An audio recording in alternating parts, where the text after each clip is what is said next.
Hello everyone, my name is Nawaz and you are watching The Supreme Show. तर आज आपण भेटत आहोत उस्मान पठाण यांना. तर आपण आज यांना विचारून घेऊ यांनी या गोट फार्मिंग क्षेत्रात सुरुवात कशी केली किंवा कशी करावी व त्यांचे अनुभव आपण विचारून घेऊया. तर उस्मान भाई नमस्कार. नमस्कार. तर तुम्हाला माझा पहिला प्रश्न असा असेल की तुम्ही या क्षेत्रामध्ये कशी सुरुवात केली ह्या गोट फार्मिंग क्षेत्रात? ह्या क्षेत्रामध्ये आम्ही अशी सुरुवात केली. सुरुवातीला आमच्याकडं आमच्या वडिलांच्या मित्रांनी आम्हाला एक शेळी दिली होती. अशी सांभाळण्यासाठी जो आहे एक शेळी दिली होती. त्याच्यापासून आम्ही जे आहे आमच्याकडे 5 ते 6 शेळ्या झाल्या हळूहळू जे आहे त्याच्यापासून. आणि त्याच्यापासून चांगलं उत्पन्न मिळायला लागलं आम्हाला. तर उत्पन्न मिळायला लागलं तर आम्ही म्हणलं की आपण वाढवूया. आणि शेळ्या वाढवण्यासाठी तर आमच्या भागात चराऊ क्षेत्र कमी आहे. जी मोकळ्या शेळ्यांसाठी आहे की चराऊ क्षेत्र कमी आहे. आम्ही मग त्या शेळ्या बंदिस्त केल्या. तर त्याच्यामध्ये आम्हाला जो आहे की सुरुवातीला उस्मानाबादीमध्ये बंदिस्त करण्यासाठी खूप अडचणी आल्या सुरुवातीला. मग आम्ही त्यात ब्रीड दुसरं निवडलं की आफ्रिकन बोर जे आहे की निमकर फार्म येथून आम्ही फलटण येथून 4 शेळ्या आम्ही तिथनं खरेदी केल्या आणि 1 मेल. तर त्याच्यापासून आम्ही सुरुवात केली. आणि ती सुरुवात अशी केली की त्या 4 शेळ्यांपासून जे हे आम्ही 2016 साली त्या 4 शेळ्या घेतल्या. आणि त्या 4 शेळ्यापासून आम्ही सुरुवात केली. आत्ता आमच्याकडे क्रॉस आणि प्युअर ब्रीड मिळून जे हे 35 ते 40 शेळ्या लहान मोठी पिल्लं आमच्याकडं नरमादी मिळून आहेत. तर तुम्ही जी ही आफ्रिकन बोर ब्रीड जी सिलेक्ट केली ही सिलेक्ट करण्यामागचं कारण काय? ही ब्रीड सिलेक्ट करण्यामागचं कारण हे आहे की हे ब्रीड खूप चांगलं ब्रीड आहे. ह्याची प्रतिकार क्षमता चांगली आहे. माझं तर म्हणणं असं आहे की हे आजारी खूप कमी पडतात. आणि मॅनेजमेंट जर तुमची चांगली असेल, गोठ्यातील जे हे स्वच्छता आहे, फूडर मॅनेजमेंट आहे, हिरव्या चाऱ्याचं नियोजन आहे, सुक्या चाऱ्याचं नियोजन आहे, हे जर तुम्ही व्यवस्थित केलं, गोठ्याची स्वच्छता राखली, टाईम टू टाईम ह्या शेळ्यांवर लक्ष दिलं तर हे शेळ्या जे 98 ते 99% आजारी पडतही नाहीत. म्हणजे रोगप्रतिकार ह्यांची क्षमता चांगली आहे. आणि वेट गेन खूप चांगलं करतात हे शेळ्या. जसं की आपली उस्मानाबादी शेळी 1 महिन्यामध्ये कमीत कमी 500 ते 600 ग्राम जे आहे त्याची मेल फिमेल जे आहे वाढू शकते. समजा की व्यवस्थित नियोजन दिल्या. तशी ही आफ्रिकन बोर जी आहे की रोजची कमीत कमी 100 ते 120 ग्रॅमने हे वाढतं वजन ह्याचं. जसं की 3.5-4 महिन्याचं पिल्लू आफ्रिकन बोरचं की चांगलं मॅनेजमेंट असेल तर हे 25 किलोला क्रॉस करतं. ह्याचं फिमेल 22-24 किलो 22 किलोला क्रॉस आणि मेल जे आहे हे 25 किलोला क्रॉस करतात.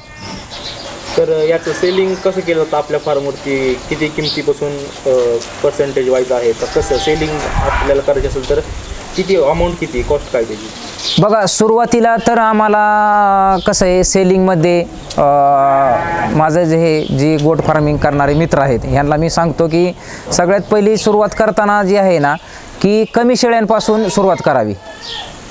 जसे की 2 शेळ्यापासून 4 शेळ्या. उद्दिष्ट तर मोठं ठेवावं पुढचं परंतु 4 शेळ्यांपासून आम्ही सुरुवात जशी केली की आम्हाला ह्यात सुरुवातीला तर खूप अडचणी आल्या.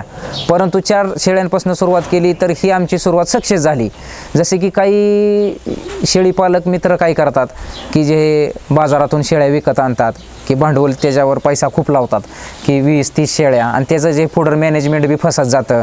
आम्ही सुरुवातीला 2016 मध्ये 4 शेळ्या घेतल्या आणि त्याच्या जसं आम्ही शेळ्या वाढत गेल्या तसं जे हे शेतात चारा वाढवत गेलो त्याचा आम्ही सक्सेस झालो. शेळ्या वाढत गेल्या, चाऱ्याची अडचण नाही आली. आणि आमची जी सेलिंगची पद्धत आहे की 2016ला आम्ही 16 पासून 18 पर्यंत 2-2.5 वर्ष आम्ही शेळ्या वाढवत राहिलो.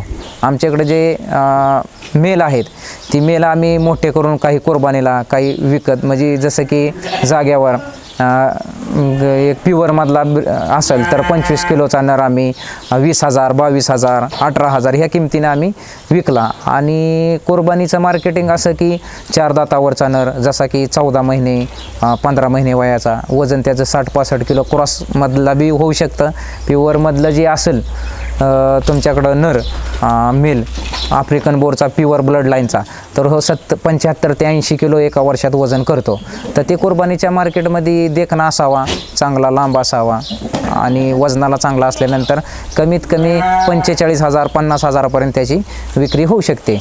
आणि ब्रीडिंगसाठी सुद्धा मोठे मेल 60-70 हजारपर्यंत जातात. आणि फिमेल्सचं काय, माद्या कशा काय किंमत? माद्या तर सुरुवातीला आम्ही तिसरं वर्ष आहे आमचं हे की आम्ही माद्या विकल्या नाहीत. एखादी मादी आम्ही क्रॉसमधली विकली जशी की 87% ती वजन रेट प्रमाणे 800 रुपये किलो, काही 1-2 माद्या आम्ही 1000 रुपये किलोनी अशा विकल्या त्या. आणि जास्त माद्या आम्ही तर घरी आम्हाला ठेवल्या. फिमेल जे आहेत आमच्या ते आम्हाला वाढवण्याच्या दृष्टिकोनातून आम्ही घरी ठेवल्या. तर आत्ता समजा आपल्याकडे कोणी कस्टमर आले तर त्यांनी बोर या ब्रीडमधील त्यांना जर एक 20 किलोचं जे पिल्लू असतं ते मेलचा रेट काय आपल्याकडं आणि फिमेलचा रेट काय आहे?